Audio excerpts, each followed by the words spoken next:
What's up, guys? As you can see, I have my Ruger 1022 Charger here, and I really like this gun. It's a lot of fun.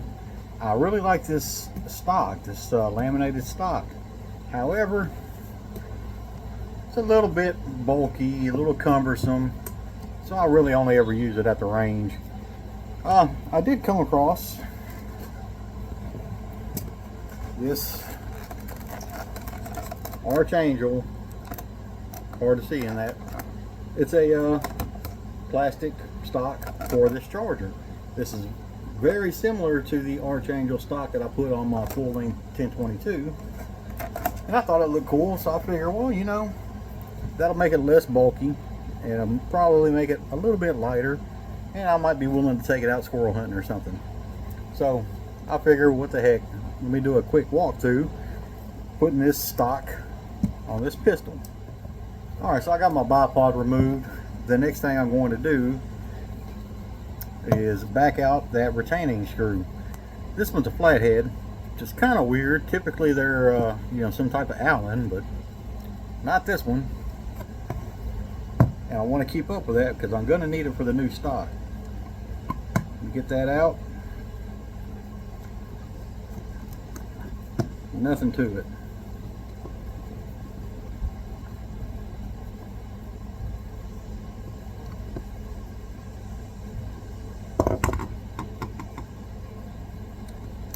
Kind of hard to grab, and actually this is one of those ones that stays in place. So alright, as you can see, that is loose. So now I want to take my safety and kind of put it halfway on safe, halfway on fire. That's going to allow me to slip this receiver through the stock. There we go. No more stock. Alright. So now I'm going to see if I can get that screw out. There we go.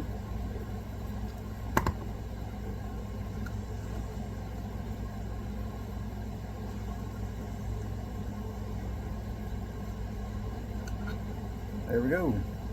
I'm going to set this right here so I don't lose it. Whoops.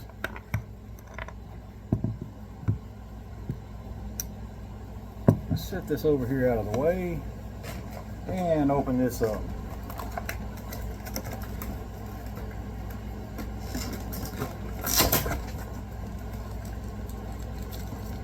This came with an extended magazine release.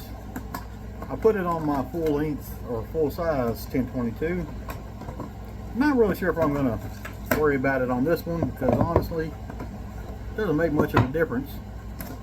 There's still plenty of access to that lever release, and in fact, since I'm at this point, I'm going to go ahead and drop that receiver in just to make sure that I can get to it. First, I'm going to put that pin back where it belongs. Alright. Again, got that safety halfway in between safe and fire.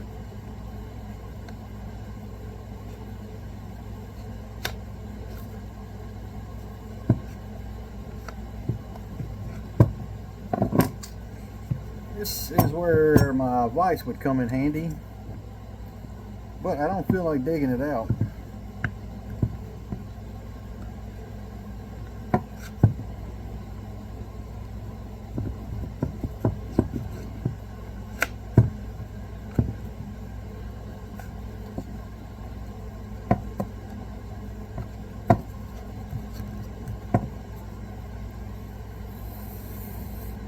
Okay.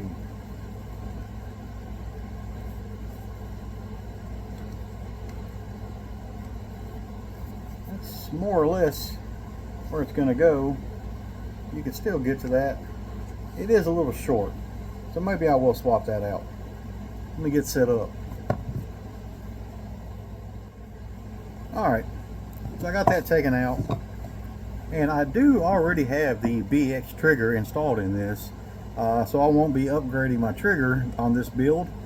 But if you are looking for a good trigger that's better than factory, I do recommend the Ruger BX trigger.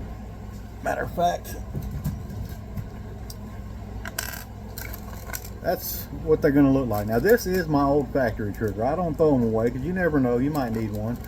But they just come in this little clamshell, and they're extremely easy to install. They are called a drop-in trigger, and that's because you literally drop them on in there. Nothing to it. Now, I'm going to go ahead and be removing that magazine release. Let me get this wire out of my way.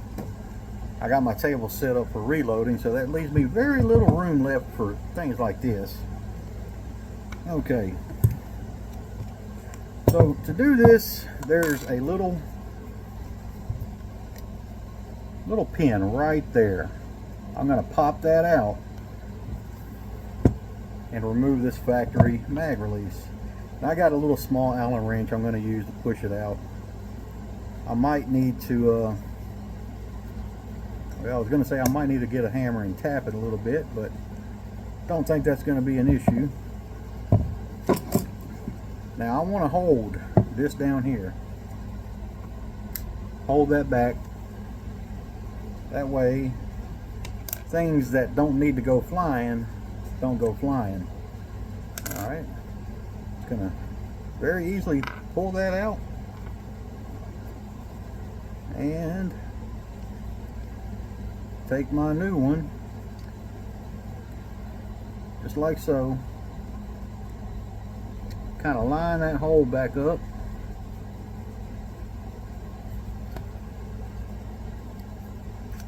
Well, I think I got things kind of.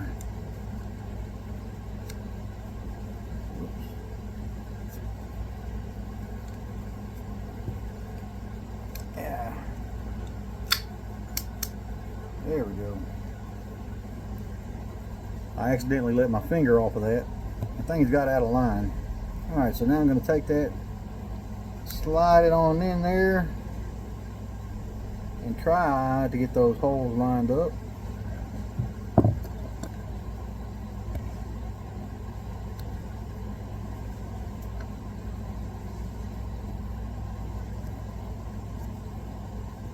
Kind of doing this blind.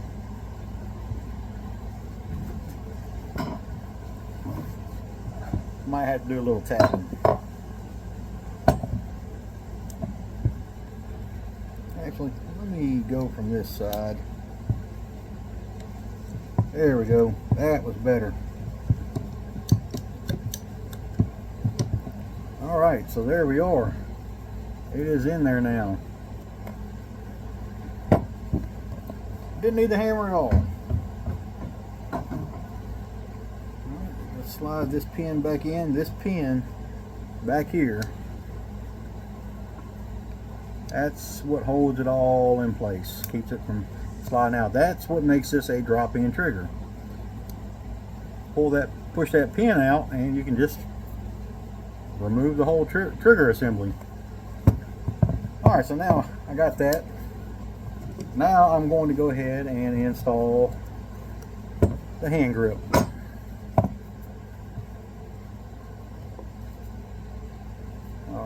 Once again, at safety, kind of in the middle.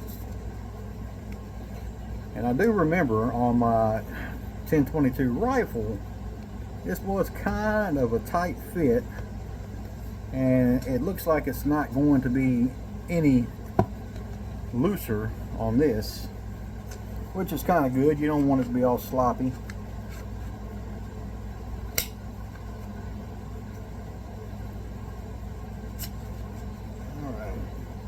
Just got to kind of finagle it around a little bit.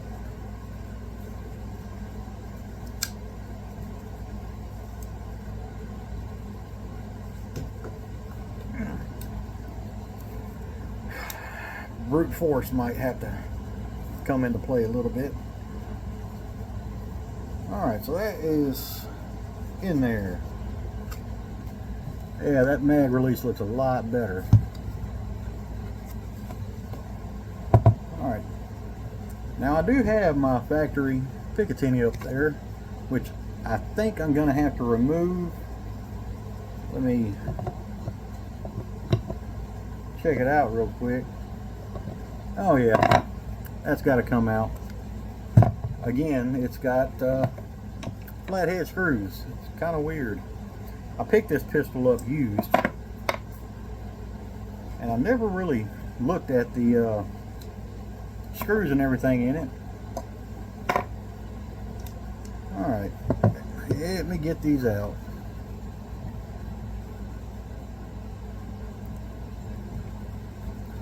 Pretty snug.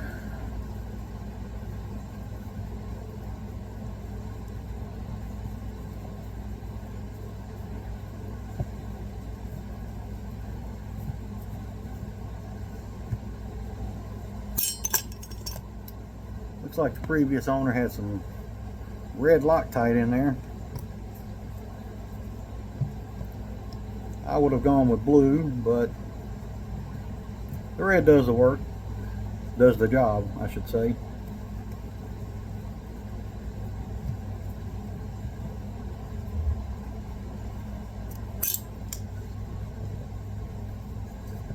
This would have been so much easier had I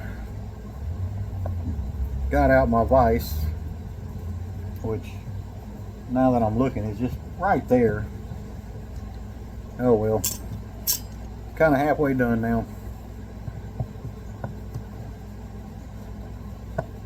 Now I do believe I may have to reuse these same screws for that top portion of the stock. Either way, I'm going to keep them right there to where I can get to them. Alright, so before I go any further there, I'm going to go ahead and fit this on here.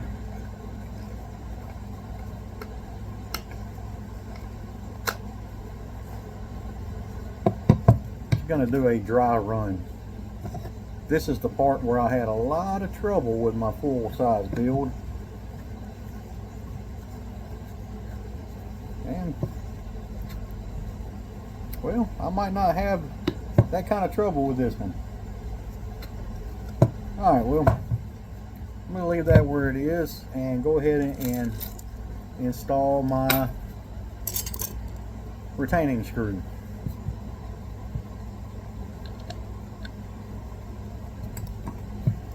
Going to get it started. Not going to tighten it all the way just yet.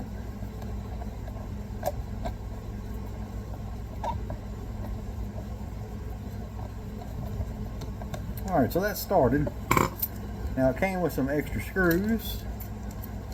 There's a couple of them in here that I'm going to need to go up at the front. I'll show you in 1 second.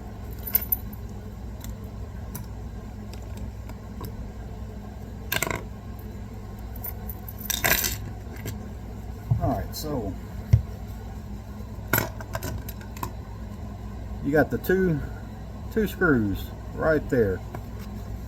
Now they supplied 2 of these kind of longer screws. There's several different sizes of screws, but these are going to be the ones we need right now.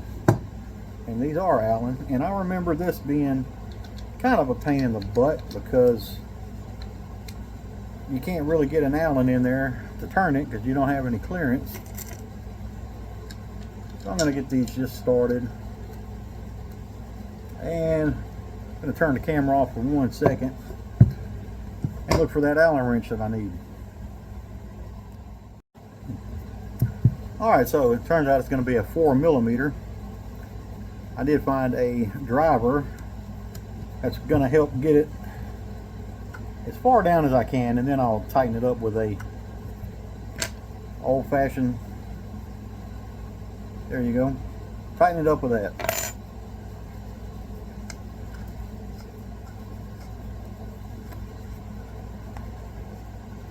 So still very tight.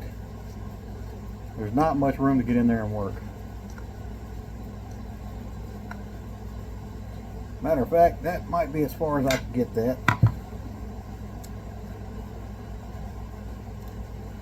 Close enough, I guess. We move on to the other one.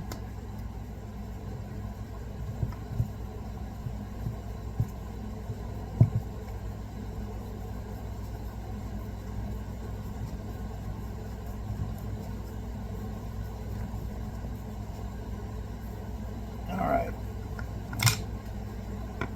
Absolutely no room. Alright, so I'm going to finish it off with my regular old Allen.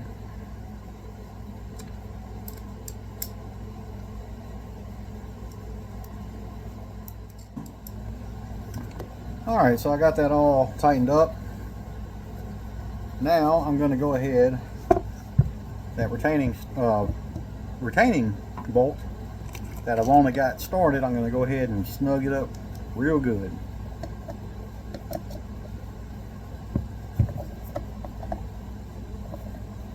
But first I'm going to get the correct size flathead. There we go.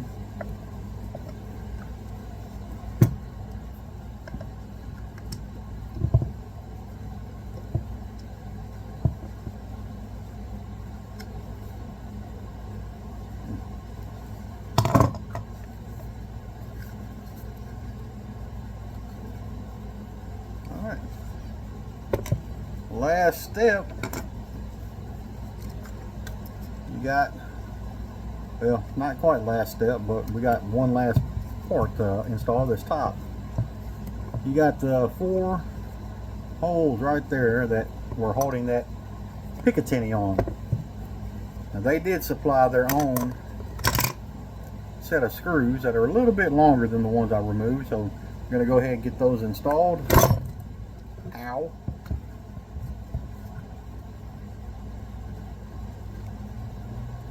I will put a touch of blue Loctite on these, but first I want to make sure that they're going to get started. And it looks like they are. On my full-size carbine build, I was having trouble at this stage because the screws did not want to line up. So I pretty much had to disassemble the whole thing and install this part first, which is completely backwards from how the instructions say. Alright, I got some blue Loctite here. I'm going to put just a little touch on each one of these screws. I wish I had a different Allen wrench, but this is all I got.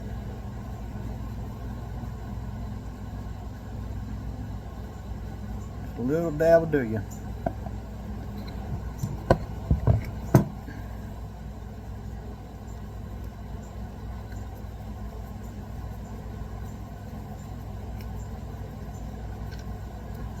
Again, I'm just going to get these started. I'm not going to drive them on in just yet. I want to make sure I got all 4 of them in and they're lining up right.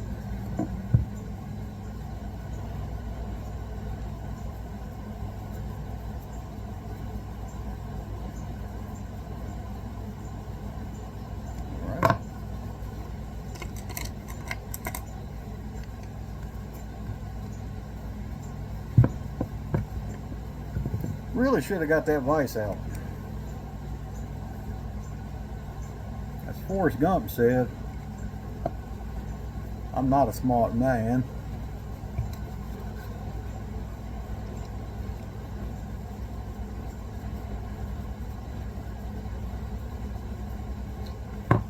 Alright, last one.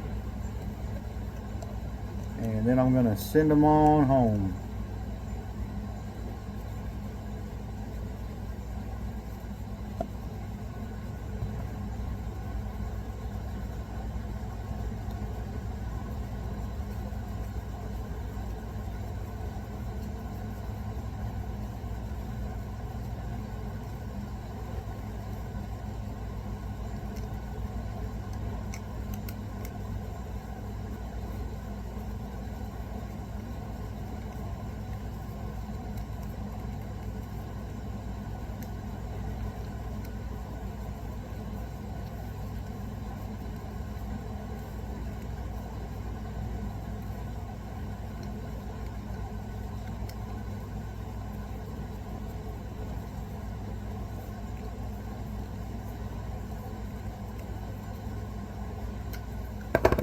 All right, those are in. Now I've got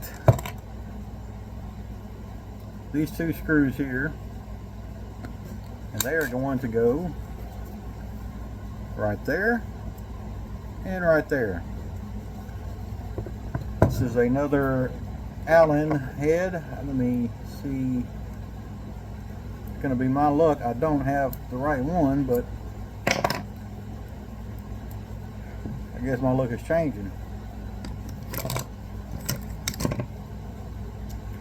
Now this is all plastic, so you don't want to, you don't want to bury in there, because you will strip it out very easy. And then you're kind of up the creek, as they say. Alright, I got that one started. Let's get this one started.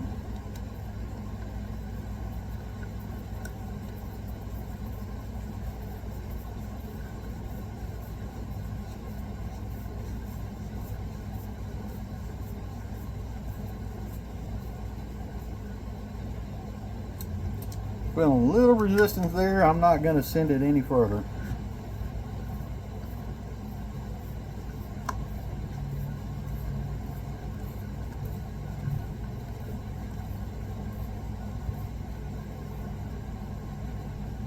There we go.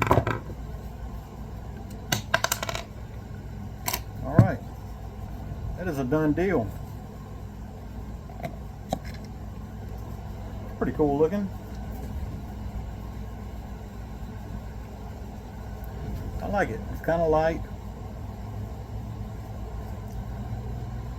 Cool.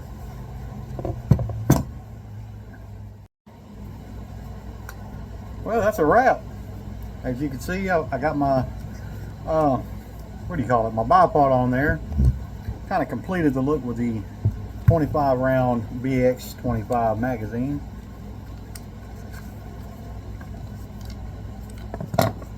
And I did order a red dot and magnifier combo, which has not come in yet, because as soon as I got my money, they informed me it was on back order.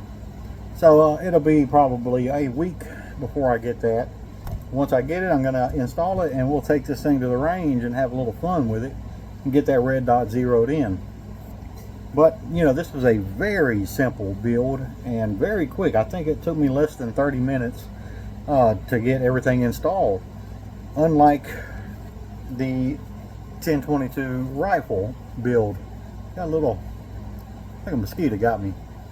That one was kind of a pain in the butt. I had to, like I said earlier, I had to disassemble it and install this top portion first, because the holes for where the Picatinny would mount, they didn't want to line up for whatever reason.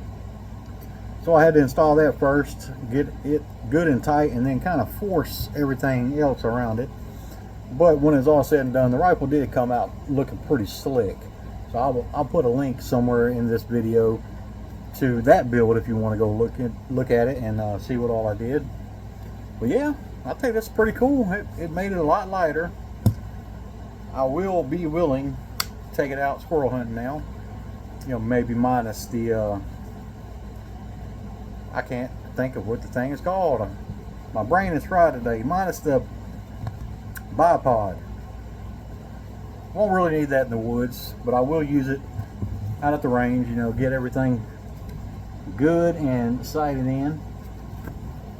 But yeah, I dig it. Haven't really had much luck getting content lately with everything going on. So yeah, cool. Maybe this will help somebody out. I know I had a few people with my last build say that, you know, they ran into some of the same issues, and tried what I did, and it worked out for them. So anyway, just waiting on my red dot now. And one second.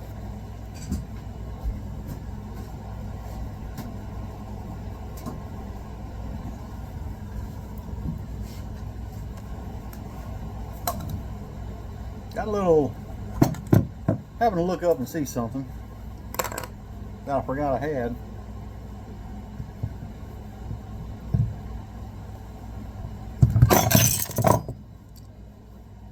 Well, luckily that's a good scope and it was cheap. But anyway, I don't know. What do y'all think? Should I go with the Bushnell scope or wait for the red dot? I think the red dot's going to look a lot cooler, but I kind of like the scope look too. Y'all tell me what you think. I appreciate y'all watching. I guess I'll see y'all next time.